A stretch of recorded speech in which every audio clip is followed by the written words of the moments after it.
Pada kesempatan pagi ini saya akan membuat bonsai anting putri dengan gaya cukan. Baiklah sahabat bonsai, assalamualaikum warahmatullahi wabarakatuh. Bonsai bersama saya Cipto Bonsai, terus berkarya kreatif dan selalu berinovasi, dan semoga sukses. Sahabat bonsai yang berbahagia dimanapun Anda berada, semoga selalu dalam keadaan sehat, panjang umur, dimurahkan rezeki, serta dimudahkan dalam segala urusan.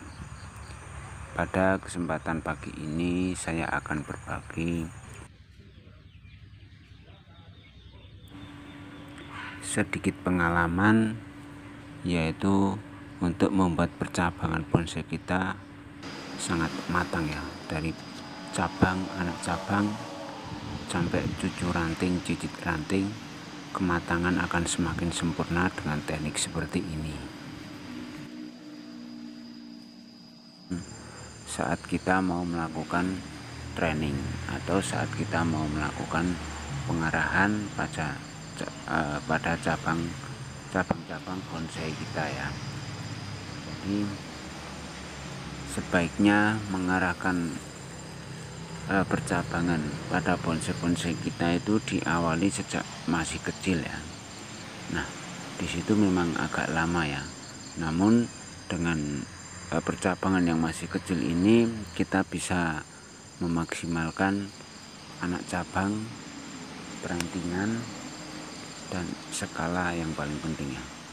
Jadi skala jarak cabang pertama ke cabang kedua dan seterusnya itu akan lebih nampak jelas, sehingga bonsai tersebut akan menjadi lebih maksimal. Baiklah, sekarang saya akan melakukan tutorial untuk membuat sebuah bonsai anting putri dengan gaya cukan. Jadi yang saya lakukan selama ini seperti ini ya. Jadi membuat percabangan itu memang mengarahkan percabangan itu memang masih sejak kecil ya. Jadi pada setiap titik tumbuh cabang itu saya usahakan selalu saya bagi dua, agar pada penampilan akhir nanti akan menjadi lebih maksimal ya.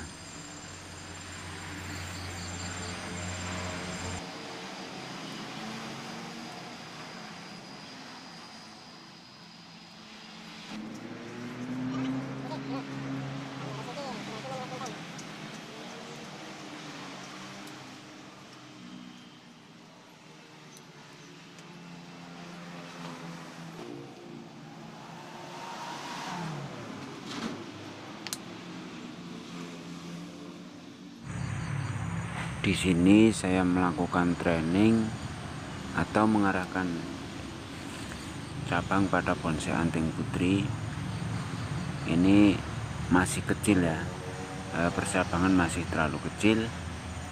Namun saya sudah melakukan training. Saya sudah melakukan pengarahan pada cabang.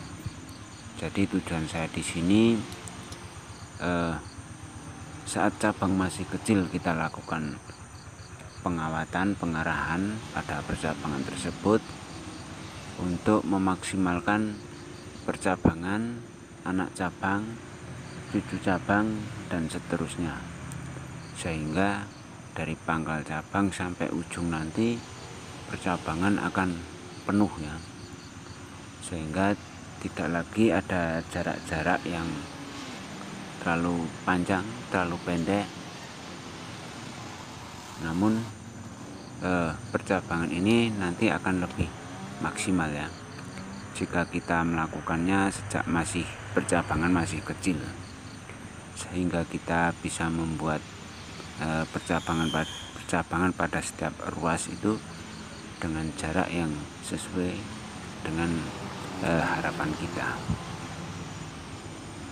Namun pada beberapa cabang di bagian bawah, yaitu cabang pertama, kedua, sampai hampir ke tengah, itu saya biarkan liar terlebih dahulu untuk membantu mempercepat pembesaran pada cabang-cabang utama, karena pada bonsai-bonsai formal itu sangat berpengaruh sekali ya. Jadi percabangan yang paling bawah atau cabang pertama, kedua, ketiga, semakin ke atas semakin mengecil. Jadi saya harus maksimalkan terlebih dahulu pada bagian cabang-cabang yang berada di bagian-bagian bawah atau cabang pertama, kedua, dan seterusnya, sehingga semakin ke ujung sampai kepada titik mahkota akan terlihat jelas skala percabangan, semakin ke atas semakin kecil.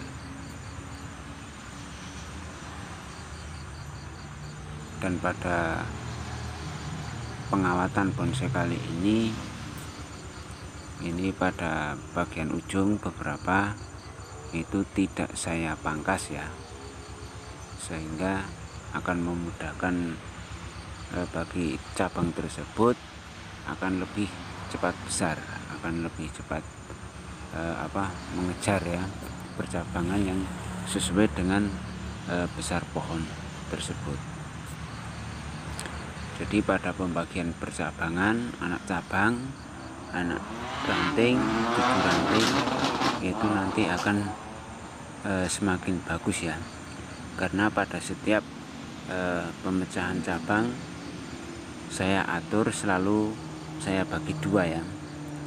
Jadi setiap pemecah cabang saya bagi dua, setiap pemecah cabang saya bagi menjadi dua, hingga sampai pada percabangan atau tajuk terakhir.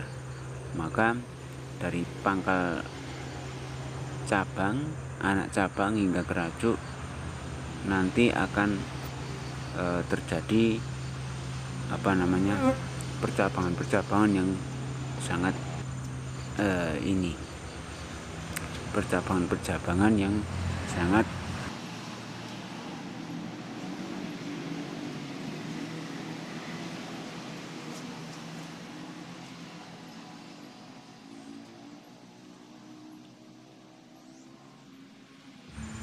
bagus ya.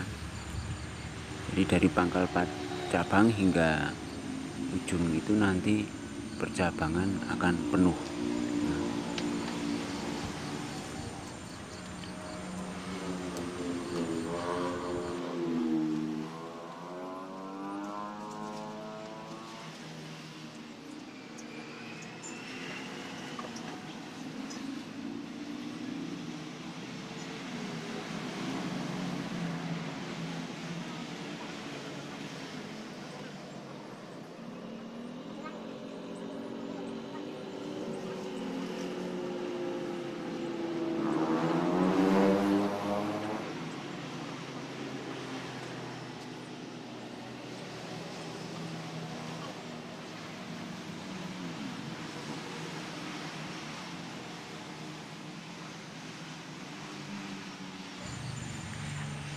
Pada skala cabang, dari cabang utama atau dari cabang pangkal cabang ke cabang pertama, kedua, dan ketiga, skalanya akan semakin bagus ya.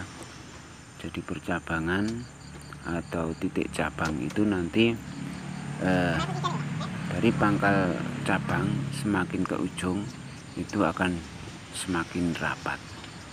Jadi kesan kuat, kesan kekar, kokoh pada tanaman bonsai tersebut nanti akan menjadi lebih maksimal ya, akan lebih sesuai dengan apa yang kita harapkan.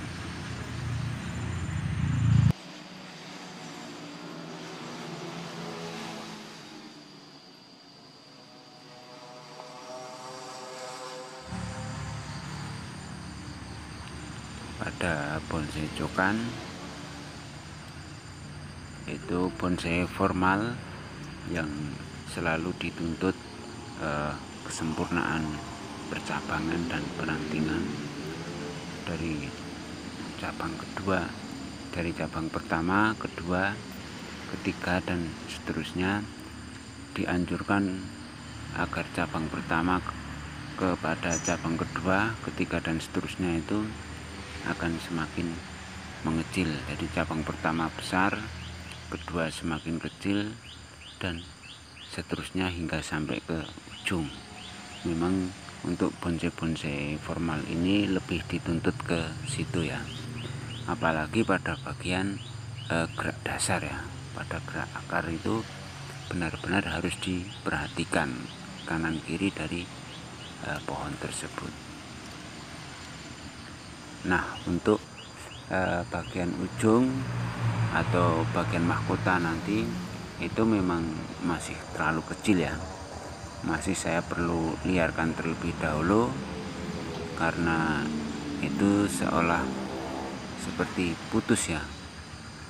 Karena untuk bagian mahkota itu memang cabang belum maksimal, itu baru tumbuh, sehingga kita masih perlu waktu yang agak panjang ya pada bagian mahkota tersebut untuk mengimbangi batang utama ke batang mahkota.